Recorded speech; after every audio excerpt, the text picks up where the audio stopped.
Olá família, graça e paz abençoados, sejam todos bem-vindos a mais uma reflexão da graça de Deus. Como estão vocês? Eu espero que bem.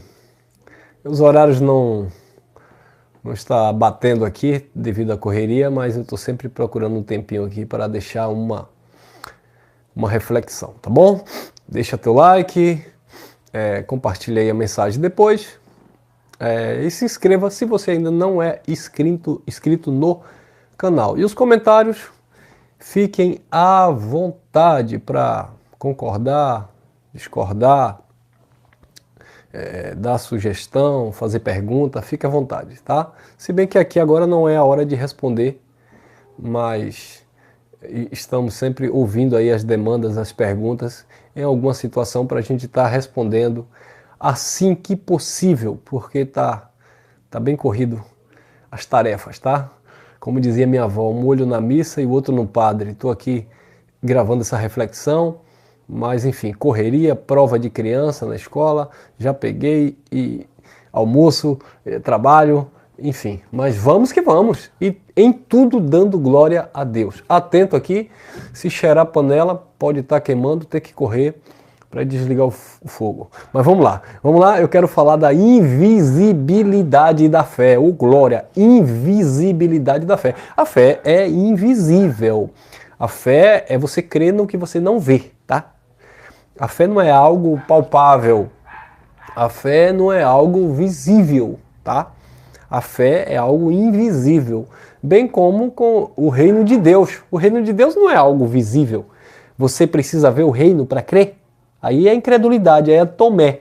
Tomé disse, não, se eu não tocar no Senhor, se eu não tocar ali na costela dele, na ferida, né, no lado dele, se eu não ver a mão furada,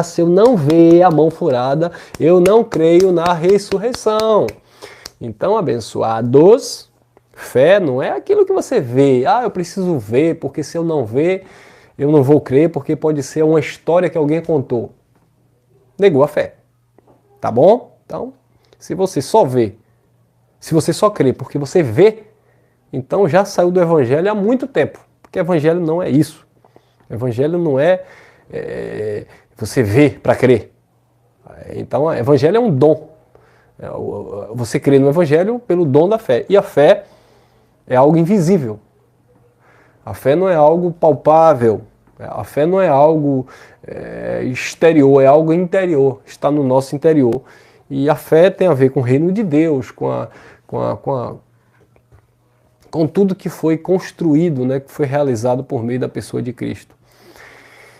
Então, o apóstolo Paulo disse assim, na segunda carta aos Coríntios, se não me falha a memória, é isso mesmo. Deixa eu só conferir. Segunda carta aos Coríntios. Olha lá, segunda carta aos Coríntios, eu acho que é o capítulo 4. Segunda carta, vamos lá, segunda carta aos Coríntios, capítulo 4, versículo, é o versículo 16 em diante, mas eu quero ler o versículo 18, tá? Versículo 18, segunda carta aos Coríntios, capítulo 4, versículo 16 em diante. Paulo disse assim, por isso não desfaleçamos, mas ainda que o nosso homem exterior, nossa natureza humana se corrompe, o nosso homem interior, contudo, se renova de dia em dia. Versículo 17, porque a nossa leve e momentânea tribulação produz para nós cada vez mais um eterno peso de glória. Agora, olha o versículo 18, o que é fé? Não atentando nós nas coisas que se veem, mas sim nas que se não veem. Porque as que se veem são temporais, elas passam, são passageiras. Enquanto as que se não veem são eternas. Deus é eterno? É. Por isso ninguém vê Deus. Fé em Deus não é fé porque você vê Deus. Não atentando nós nas coisas que se veem porque são temporais, mas nas coisas que se não veem porque são eternas. E Deus é eterno. Deus não pode ser visto pelo homem. O único homem que viu Deus foi Cristo, porque era o próprio Deus encarnado. Tá? Moisés não viu Deus. Moisés ouviu a voz de Deus. Adão não viu Deus. Diz que Deus descia na viração da tarde para conversar com Adão. Conversar. Não era ser tocado por Adão. Não era ser visto presencialmente por Adão. Se Adão foi a primeira criação, Adão fala da humanidade, Adão não teve contato físico com Deus. Eita glória! Adão não teve contato visual com Deus. Diz que Deus descia na viração da tarde para conversar com Adão. É outra história. Conversar é uma coisa. Adão ouvia Deus falando com ele. Mas em um momento diz que Adão presenciava Deus. Adão não tinha uma imagem da presença de Deus. E agora? Eu vou dizer também que Deus não descia para falar com Adão, que na verdade não era Deus que falava com Adão na viração da tarde. Não foi Deus que perguntou: Adão, por que tu comeu do fruto? E Adão disse assim: Deus, foi a mulher que tu me deste que me induziu ao erro. E agora? Adão via Deus? Não. Deus chamou Abraão e disse: sai da tua terra, do meio da tua parentela, e vai para uma terra que eu te mostrarei, e farei de ti uma grande nação. Tu será uma bênção. E aí Abraão, né, disse assim: mas cadê o Senhor? Eu não estou vendo, como é que eu vou saber que é o Senhor que está falando comigo? Aí diz o texto que Abraão foi justificado pela fé. A invisibilidade da fé. E diz que Abraão saiu da sua terra, do meio da sua parentela, e foi para aquela terra que ele nem sabia onde era. Ele peregrinou, andou na terra que Deus ia dar como herança. Antes de Moisés, Adão viu Deus? Não, conversou. Antes de Moisés, Abraão viu Deus? Não, conversou. Porque era fé. Os patriarcas, Jacó, Isaac, viram Deus? Não. Então o Deus de Adão era um? Era algo da cabeça de Adão? O Deus de Abraão era outro? O Deus de Isaac e Jacó era outro? Aí vem Moisés e traz um outro Deus, é isso? É isso que eu estou entendendo? É isso mesmo? Deixa teu like, compartilha aí. Essa mensagem precisa correr. A invisibilidade da fé. Fé é um dom de Deus. E o que é a fé? Eu vou explicar. Olha o que está escrito em Hebreus. Hebreus 11, 6. Hebreus 11, 6. Depois eu vou voltar ao contexto. Ora, sem fé é impossível agradar a Deus, porque é necessário que aquele que se aproxima de Deus, e se aproximar não é se aproximar fisicamente, é ter comunhão com a sua palavra ou se relacionar pela fé, é necessário que creia que ele existe e que ele é galardoador daqueles que o buscam. Agora, olha o versículo 1, Hebreus 11. Quem fala? Paulo. Foi Moisés pregando aqui? Foi Paulo. E Paulo fala o que é fé. Fé não é vista. Fé não é ouvir, eu ver alguém, não. Isso é lógica. Isso é ciência.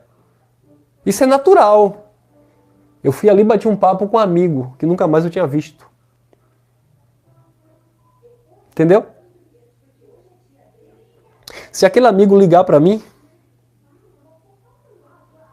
eu sei quem é aquele amigo. Ah, mas eu nunca vi aquele amigo. Eu tenho um irmão em Cristo que sempre passa mensagem para mim. Mas eu não sei o seu rosto, eu não conheço essa pessoa. Mas eu sei quem é. Toda vez que ele ligar, eu sei quem é ele. O engraçado é que ele estava passando por problema de depressão e divulgou-se que ele tinha morrido. Recebi umas mensagens de texto, uma suposta filha dele, dizendo que ele tinha falecido, agradecendo: meu pai, em nome do meu pai, nós agradecemos aos amigos, meu pai infelizmente veio a óbito esta noite, tal e tal, tal e tal. E eu recebi uma mensagem de texto, contando que ele faleceu, tal e tal, e a família, tal e tal, né, o sobrenome que eu não vou falar, agradecia pelos amigos. E eu sempre conversei com essa pessoa, mas eu nunca tinha visto a imagem dessa pessoa, mas a gente sempre conversou pelo WhatsApp. Ele mandava texto, também mandava áudio, mas eu nunca vi a cara dele, mas eu sabia que era ele. Toda vez que ele entrava em contato comigo, eu sabia: é esse irmão, é ele.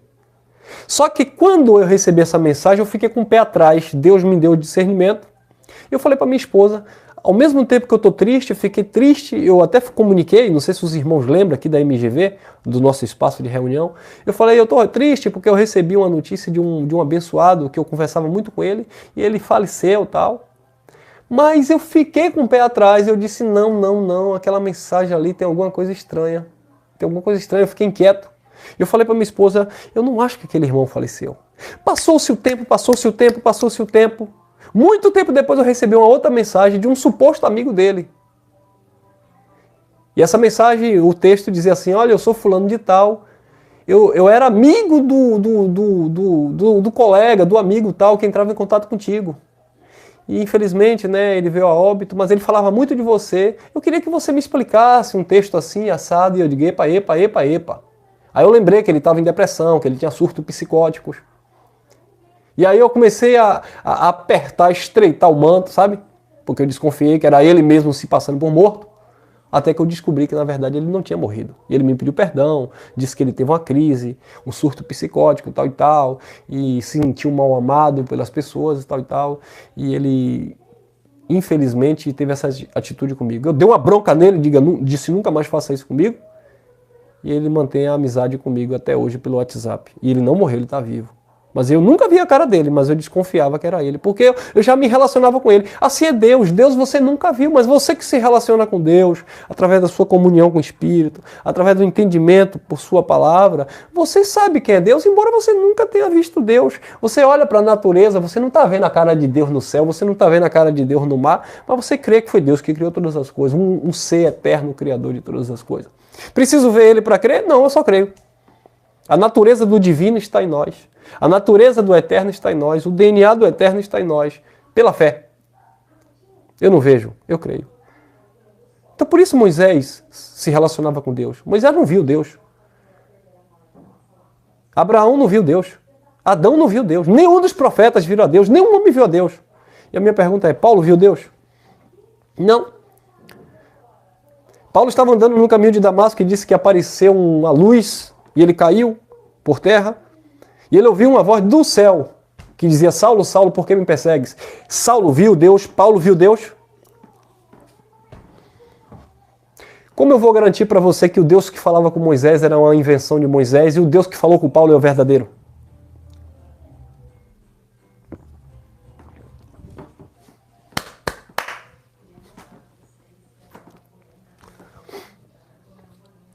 Hã? Cadê os comentários? Eu estou aqui para confrontar o teu entendimento. Fazer você pensar. Não, o Deus que apareceu para Moisés foi invenção. Então para Abraão também foi? Para Adão também foi? Para Jeremias também foi? Para todos os profetas foi um Deus diferente. E para Paulo? Porque ninguém viu Deus. Quem viu Deus no caminho de Damasco? Ah, Paulo viu. Paulo viu Deus? Aonde? Ah, mas Paulo não viu no caminho de Damasco, mas ele viu no terceiro céu. Quem disse?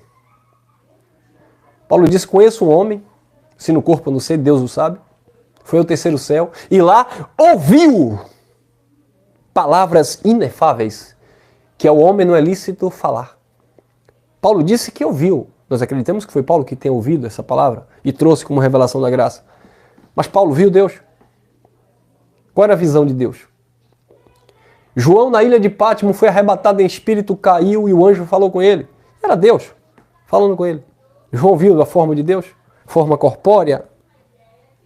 Não.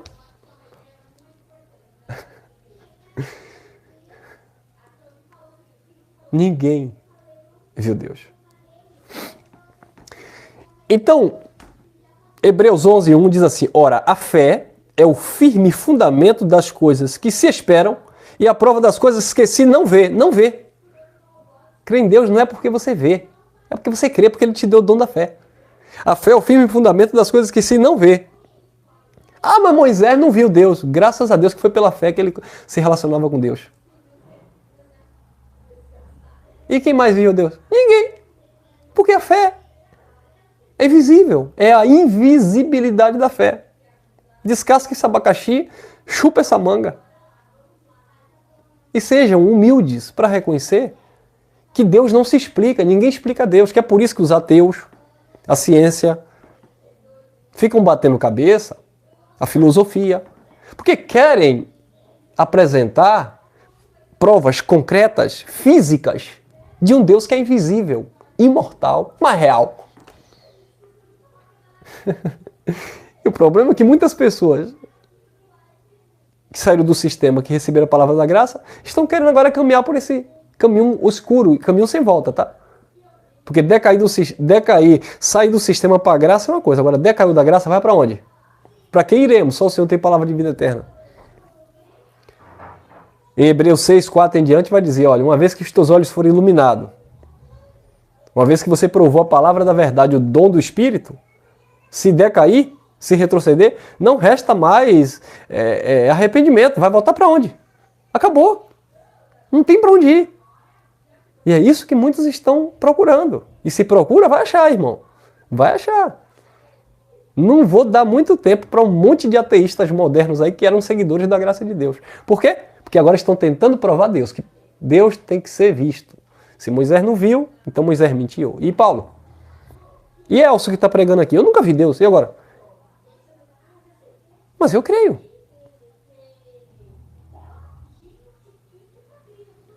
Eu vou continuar lendo, né? Dos heróis da fé. Crê em si próprio, né, irmão? Aí é homocêntrico, homem no centro. Homocentrismo, crê em si próprio, crê na sua própria consciência, não. A nossa consciência é uma consciência, nós temos uma consciência humana, natural, e uma consciência espiritual, que é a consciência que vem do Pai, que é do bem, que é da verdade, que é da justiça. Então, a minha própria consciência é a consciência terrena, é humana. Crer na sua própria consciência, crer em si mesmo, ser autossuficiente. Isso é ateísmo, é maçonaria, isso é filosofia, irmão. Jeremias, ele disse, não se glorie ou não confie o homem na sua força. Não se glorie ou não confie o homem na sua riqueza.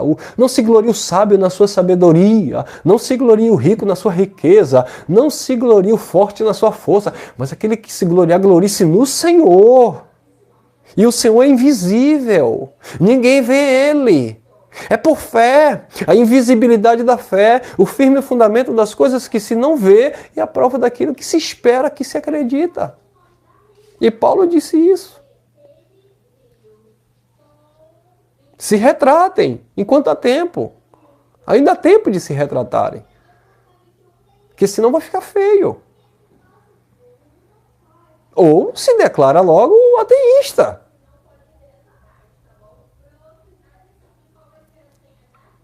E Paulo vai continuar falando. Versículo 2. Porque por ela, pela fé, né, que é invisível, né, a fé, vou ler novamente, a fé é o firme fundamento das coisas que se não vê, mas é a prova daquilo que se espera, porque por ela, pela fé, os antigos alcançaram o testemunho, não via, mas alcançaram o testemunho, pela fé entendemos que os mundos foram criados pela palavra de Deus, de modo que o visível não foi feito daquilo que se vê. O visível não foi feito daquilo que se vê, não foi feito da matéria. Para de materializar Deus, eu tenho que ver, porque senão não sei se foi Ele que falou comigo. Parece que só uma irmã aí está entendendo o manto. Versículo 4, antes de Moisés, aleluia, pela fé Abel ofereceu a Deus mais excelente sacrifício. Então Abel sacrificou. Oh, meu Pai do céu. Chega a me arrupiar todo. E agora eu entrei no manto. Eu vou ler novamente. Quem está falando é quem? Paulo. Que versículo é, irmão Elcio? Versículo 4, Hebreus 11, 4. Quem está falando? Paulo.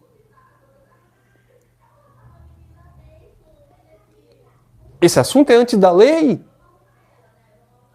É no tempo de Adão, Abel e Caim? Não existia lei, não existia Moisés, não existia nem Arão e Abraão. Versículo 4. Pela fé, Abel ofereceu a Deus mais excelente sacrifício que Caim. Ofereceu o quê? Sacrifício. Ah, Deus não quer sacrifício. Deus não quer hoje na graça, tá? Mas naquele tempo lá, antes da lei, e no tempo da lei principalmente, Deus queria sacrifício sim. Deus não tinha prazer no sacrifício, é diferente. Mas Deus exigia sacrifício por causa da desobediência do povo. Também o sacrifício era uma forma de adoração a Deus naquele tempo. Como foi que Cristo adorou ao Pai? Por meio do seu próprio sacrifício. Porque sacrifício fala de obediência. Cristo, obedecendo ao Pai, se entregou na cruz, se sacrificou. Pai, se possível for, passa de mim esse cálice, Pai. Todavia seja feita a tua vontade. Qual era a vontade do Pai? O sacrifício do Filho. Porque o sacrifício representava uma adoração perfeita. E isso no Antigo Pacto. Jesus, cumprindo o Antigo Pacto, tinha que sacrificar. Chegamos no tempo da graça. Então, para Elsa agradar a Deus, tem que se sacrificar? Não. Eu tenho que confiar no sacrifício perfeito que foi feito por Cristo.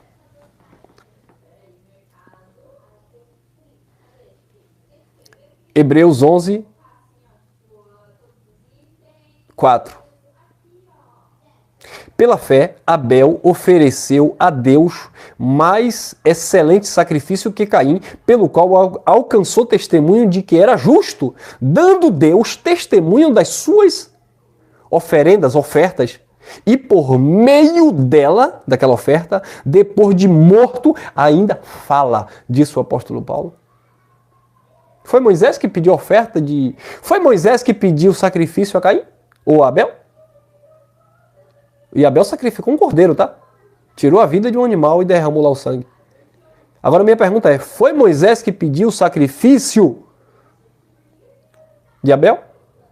E por que diz que Deus se agradou da oferta do sacrifício de Abel? Não se agradou de Caim, se agradou de Abel. São perguntas que têm que ser explicadas. Pela Bíblia, não pela filosofia. Tá bom? Tem mais, irmãos? Tem. 5. Pela fé, Enoque foi transladado de um lado para outro. Sumiu de um lugar e foi para outro. Foi para o céu, não, tá? Pela fé, Enoque foi transladado para não ver a morte onde ele estava. Naturalmente, havia ali uma situação de corrupção. E não foi achado porque Deus o transladara, pois antes da sua transladação alcançou testemunho de que agradara a Deus. Tudo pela fé. Não viu Deus, tudo pela fé. Aqui eu estou entrando só no mérito da fé. 6. Ora, sem fé é impossível agradar a Deus, porque é necessário que aquele que se aproxima de Deus creia que ele existe, crê sem ver, tá? Porque a fé é o firme fundamento daquilo que se não vê. Então é necessário que creia que ele existe, que ele é o galardoador daqueles que o buscam. Então é necessário acreditar que ele existe. Eu acredito. Nunca vi, mas acredito. Versículo 7. Pela fé, Noé, divinamente avisado, houve uma voz, Noé ouviu a voz, das coisas que ainda não se viam. Noé não viu nada, mas ele foi avisado daquilo que ainda não se via. Sendo temente a Deus, preparou uma arca, que não é a da aliança, é a barca, foi o barco, para o salvamento da sua família, e por esta fé condenou o mundo e tornou-se herdeiro da justiça, que é segundo a fé. Noé viu Deus? Noé, da arca, viu Deus antes de Moisés? Não. E porque pela fé ele ouviu a voz de Deus. Pela fé ele ouviu a instrução das medidas da arca, de tudo que ele tinha que fazer.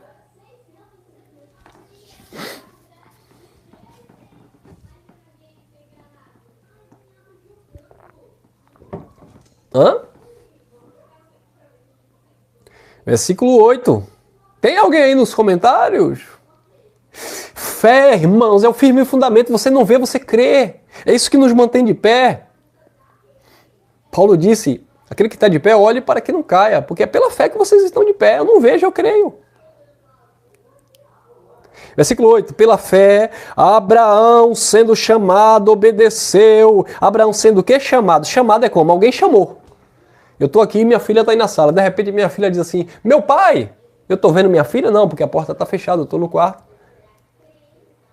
Mas eu sei quem é minha filha. Abraão sabia quem era Deus. Abraão nunca tinha visto Deus.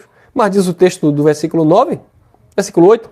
Pela fé, Abraão, sendo chamado, obedeceu, saindo para um lugar que havia de receber por herança. E saiu sem saber para onde ia. Não viu nada. Porque é fé. Versículo 9. Pela fé peregrinou na terra da promessa, como em terra alheia, habitando em tendas com Isaque e Jacó, herdeiros com ele da mesma promessa. 10. Porque esperava a cidade que tem fundamento, da qual o arquiteto e edificador é Deus. 11. Pela fé, até a própria Sara recebeu a virtude de conceber um filho, mesmo fora da idade, porquanto teve por fiel aquele que lhe havia prometido. Uma promessa é feita verbalmente, ou no seu interior, no seu íntimo. Ela ouviu a voz de Deus? Nunca viu Deus e ela recebeu a promessa. 12. Pelo que também de um e esse já amortecido, descenderam tantos em multidão, como as estrelas do céu, como a areia inumerável que está na praia do mar. 13. Todos estes morreram na fé, sem terem alcançado as promessas, mas tendo-as visto as promessas, né? E saudando de longe, confessaram que eram estrangeiros e peregrinos na terra. Eles viram, receberam a promessa, mas nenhum deles tiveram acesso a Deus. Não viram Deus. A pessoa do Deus bendito, ninguém viu. Mas eles acreditavam em tudo aquilo que era relatado, profetizado acerca daquele povo. Ora, os 14. Ora, os que tais dizem, mostram que estão buscando uma pátria. E se na verdade se lembrassem daquela de onde havia saído, que é a eternidade, teria oportunidade de voltar. Mas agora desejam uma... Não, versículo 14. E se na verdade se lembrasse daquela de onde havia saído, teriam oportunidade de voltar. 16. Mas agora desejam uma pátria melhor, isto é, a celestial, pela que também Deus não se envergonha deles de ser chamado seu Deus, porque já lhes preparou uma cidade. E aí você pode ler o capítulo 11 todinho, que fala sobre os heróis da fé. Nenhum deles. Eu acho que lá no finalzinho, né? Deixa eu ver se é isso mesmo. Ah lá. 39. E todos estes, embora tendo recebido bom testemunho pela fé, contudo não alcançaram a promessa, visto que Deus provera alguma coisa melhor a nosso respeito, para que eles, sem nós, não fossem aperfeiçoados. Então, eles viveram por fé, sem nunca ter visto. E acreditando em uma pátria celestial sem nunca ter visto. Esperando algo superior sem nunca ter visto. Isso é fé, irmão. E agora, a minha pergunta é, a fé é visível ou invisível? É por isso que Jesus falou para aquela mulher, o Pai é Espírito, importa que os verdadeiros adorem Espírito e verdade, pela fé. Porque ninguém pode ver ele. Tá bom, meus irmãos? Então ficamos por aqui. Eu espero que essa mensagem venha abrir os teus olhos. Porque essa conversa de você só crer se você vê, isso é filosofia barata, é respeito quem pensa assim, mas não vem misturar com o evangelho.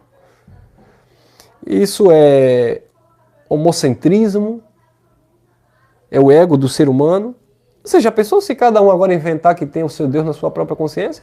Elcio tem a sua consciência, fulano tem a sua consciência e cada um vai criar o seu Deus. Ah, o meu Deus, na minha consciência ele não me condena a encher a cara de cachaça. Que deusinho é esse, né? Não, na minha consciência, o meu Deus, ele não me condena se eu dar uns tapas na minha mulher. Que Deus, hein? Não, eu estou na graça, eu sou livre. Na minha consciência, Deus não condena essas minhas falas torpes, imoral. Interessante. Não, Deus fala na minha consciência. E na minha consciência, como diz um pregador aí, na minha consciência, se o homem matar, se o homem estuprar, se o homem roubar, está fazendo tudo à vontade de Deus. Universalismo. Carnalidade ativada, carne ativada. Não, Deus fala na minha consciência, e na minha consciência eu faço o que eu quero da minha vida porque Deus é que me controla. Tá controlando mesmo, irmão? Deus te controla mesmo? Nem você está se controlando. Já perdeu o controle há muito tempo. Perdeu o domínio próprio.